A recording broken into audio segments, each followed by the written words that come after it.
I'm Michael Welsh. I'm at the University of Iowa, and I'm a physician scientist. Most of my research and the research that this award is for focuses on cystic fibrosis. The major cause of morbidity, suffering, and mortality is lung disease. My research began to focus on how the lung controls the little bit of liquid that's inside the airway. What goes wrong? Why does this person have lung disease? The first thing was, can we just take that gene that's defective, put a normal copy of that gene back into a cystic fibrosis cell and make it work more normally? It forms a pore, sort of like a little channel, a little tiny pipe that sits in the cell membrane and lets chloride flow back and forth through it. You have a defect in the gene, so it's giving instructions to build something, but it's giving the wrong instructions. So we did a really simple experiment.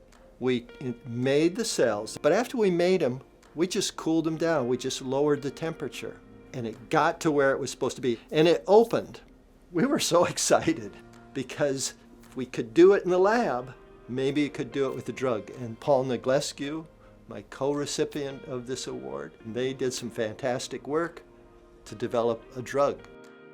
My name is Paul Negulescu, and I am a Senior Vice President of Research at Vertex Pharmaceuticals.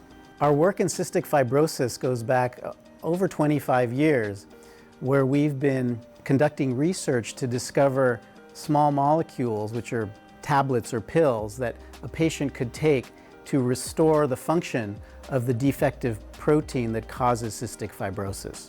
For many years, the ability to restore the function of a protein that was caused by a genetic defect was believed to be impossible. Where we are right now is with medications that can treat about 90% of people with CF. Receiving the Canada Gairdner International Award, incredible honor for me. I'm overwhelmed. It gives an example of what people from all over the place, all over the world, working on a problem, what they can do. This is a very prestigious award, and what I was particularly excited about in the award was it was for our entire team. It is the work of thousands, literally thousands of people, and I'm so proud to represent that team. And finally, it's meaningful to me because the gene itself was discovered in collaboration between Canadian scientists at SickKids in Toronto and scientists in the US at the University of Michigan. And so that reach across the border and the importance of Canadian research in cystic fibrosis makes it also very meaningful to us.